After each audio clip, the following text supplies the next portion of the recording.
Isle of Wight, and the crowds are assembled to see the start of the 1967 edition of the Daily Express International Offshore Powerboat Race. As the hour of 10 approaches, all eyes turn east as 58 of the original 70 come up to the rolling start at the squadron line. For the last 2 years, Sir Fury has led the field right from the gun, and so it is in 1967, as she streaks away from Thunderfish to gain a small but comforting advantage. Behind, 30,000 horsepower is unleashed as the rest of the field gives chase. Out in front, the pattern has already formed. Delta and Delta Synthesis are 4th and 5th. Thunderfish is 3rd, and from nowhere, Speedy Gonzales has come up to 2nd place behind Sir Fury. There's Mama Maritime, making up for a bad start with Jackie S. beyond her and Mike Trimming in Hydrosonic Special. 500 is Shand Kid's Ultimatum in 6th place. Don Shed in Thunderfish 3 is still dicing it with Delta Synthesis for 3rd and 4th. Down past the tips at Bembridge now. Delta Synthesis is having trimming trouble, said to be caused by too much fuel on one side. But behind, Thunderfish is aflame.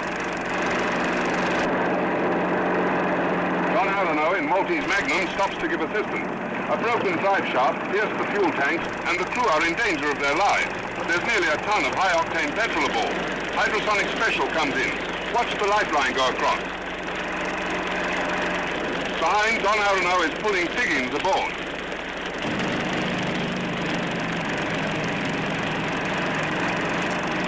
Their work of mercy done, Arano and Trimming rejoin the race, 6.5 and 9 minutes down, respectively.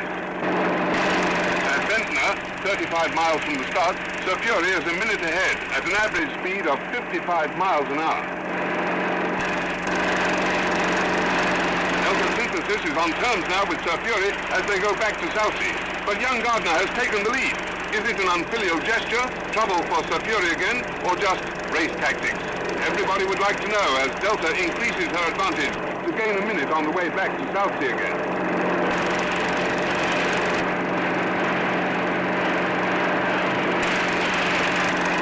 At Cowes, all eyes strain to catch a first glimpse of the leader. And here she is, Delta, still a minute up. Nearly 67 miles of the 198-mile course are completed, and the average speed is a record 53.5 miles an hour. Sir Fury is being pushed hard by Delta Synthesis, and there's nothing much in it except tremendous excitement for the crowd.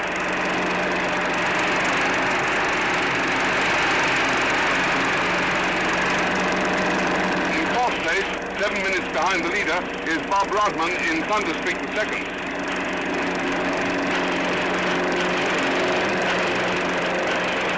Fifth, Willie Myers in UFO.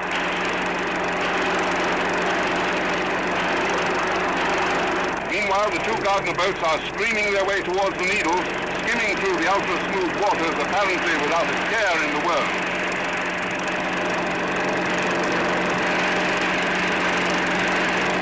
But in this game, you never know. Off Yarmouth, there's trouble again. Delta comes to a sudden stop, and Sir Fury is in the lead. Delta is passed by her Italian namesake, now in 2nd place. Suddenly, there's real drama. A red-hot turbocharger cover has come adrift and burnt through an oil pipe. Is it fire again in the 1967 race? The Royal Navy is coming in fast, but with the near certainty of sudden explosion, the water is the safest place.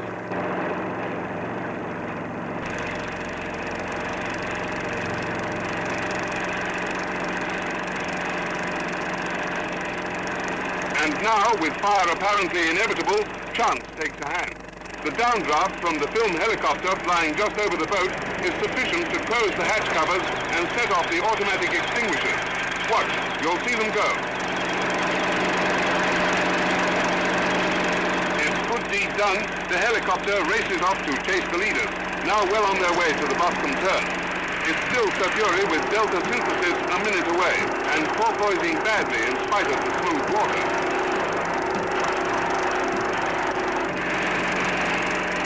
Portland Bill calmer than ever before on a powerboat day, Surfuri's increased her lead to 2 minutes over Delta Synthesis.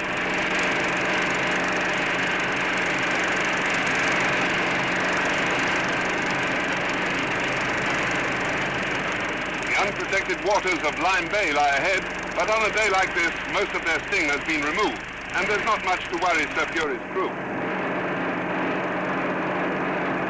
Delta Synthesis, though losing power through her constant bucking, is still a comfortable margin ahead of her nearest rival. And that's Willie Myers and his unidentified flying object. From Portland to the Skerries is nearly 53 miles, and it's the furthest they ever get from land if they go straight across, and most of them do. Surfuri is building up her lead from 2 to 12 minutes, and she's still 500 revs in hand.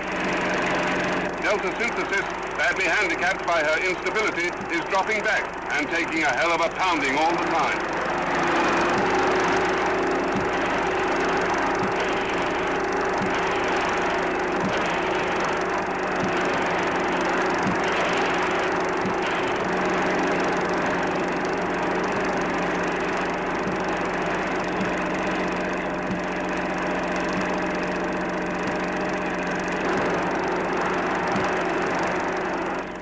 That Delta can't catch up, that Surfuri must win. The worst is over. But at the Skerries buoy, Surfuri's in trouble. Oil pressure's down on one engine, and there's nothing for it but to put in some more and hope. There's only about 8 miles to go.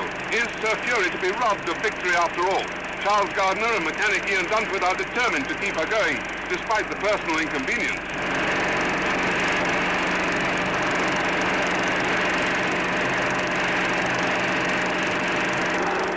The Italian boat, hopes would be sky high if only they knew what was happening ahead. There's 12 minutes in it as they pass the Skerries.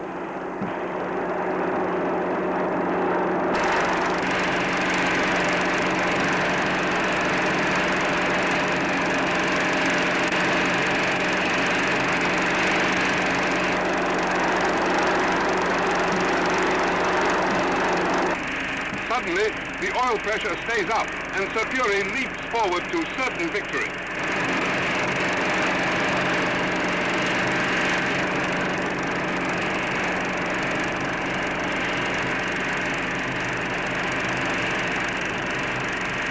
For the Gardners, the winner's gun for the second time in 4 years.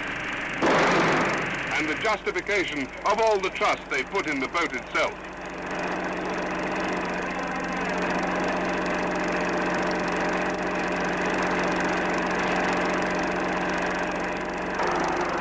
Delta Synthesis, a thoroughly deserved and bounced-for second place to win the Butlin Trophy and the Visitors' Prize, not forgetting the £750 that goes with them. For the last 2 years, the event has gone to America. Now Britain has won again, and the Beaverbrook Trophy will stay at home for another 12 months. No wonder there is cause for celebration. When did you take the lead back? I think just before the meeting. And when did you feel absolutely certain that you were going to win? Or did you feel at all? Only when you crossed the finishing line.